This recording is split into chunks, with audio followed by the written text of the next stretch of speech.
I started in heat treat 31 years ago, 1990. Started as a loader, worked my way up to a furnace operator, continuous furnace operator, and then to box furnaces, and became a group leader probably about 4 years after that, and I've been in the leadership position since then. In 2018, started overseeing the finishing and shipping department.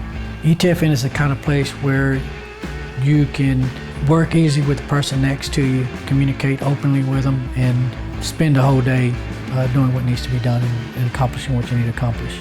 I always looked at our leaders and the way they carried themselves in a lot of our meetings we had, whether we were discussing major issues, quality issues, or safety incidents. That always helped me understand the team a lot better, especially in tough situations. I always paid attention to how they carried themselves, how they reacted to questions or things that were asked of them, and that helped me a lot and helped me understand what was expected of me as well. To me, it was always, you lead by example, and a lot of times what I saw gave me a good idea of what was the right way to handle some situations. Training always helps because it always gave me a clear understanding of what was expected of me.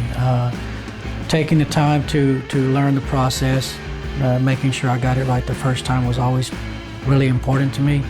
But success and not wanting to fail allowed me to really focus on the training that was given to me. That meant a lot to me, was just being good at what I did and succeeding the first time. Ellwood's always given me the opportunity to take that next step, and that's why I'm where I'm at today. Starting as an hourly employee and working my way up through, that the opportunities have been there. This last opportunity to take on additional responsibilities was huge for me.